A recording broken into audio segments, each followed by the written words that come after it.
काल उद्या कार्यक्रम करू असं जरांगे पुन्हा एकदा म्हटले। जरांगे पाटलांनी जेवढी राजकीय भाषा टाळू शकतात हे त्यांच्यासाठी चांगलं आहे, कारण का मराठा समाजाला त्यांची राजकीय भाषा बिलकुल आवडत नाही आहे। त्यांनी मराठा आरक्षणाबद्दल जेवढं बोलतील तेवढं हिताचं आहे ना। आता प्रत्येक नेता, नाना पटोले काल बोलले की ओबीसी मधून मराठा आरक्षण नको। शरद पवार साहेबांनी सांगितलं आहे की कुठल्याही जातीच्या आरक्षणाला हात न लावता तुम्ही मराठा आरक्षण द्या। उद्धव ठाकरेची पण तीच भूमिका। मग आता मनोज जरांगे पाटील एकटे पळत चाललेले आहेत।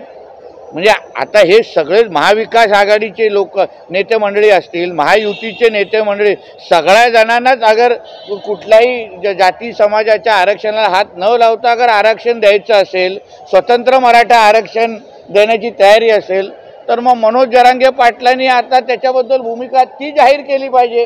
राजकारण बाजूला ठेवून मूळ मुद्दा, आता समाजाचं नुकसान अगर वारंवार मनोज जरांगे पाटलांच्या मुद्द्यामुळे आणि राजकारणामुळे होत असेल, म्हणून मराठा समाज आता लवकरच भूमिका घेईल असं मला वाटतं। त्यांनी शरद पवारांवर टीका केली, मराठा समाजाचं वाटोळं केलं अशा पद्धतीचं ते लवकर कळलेलं आहे।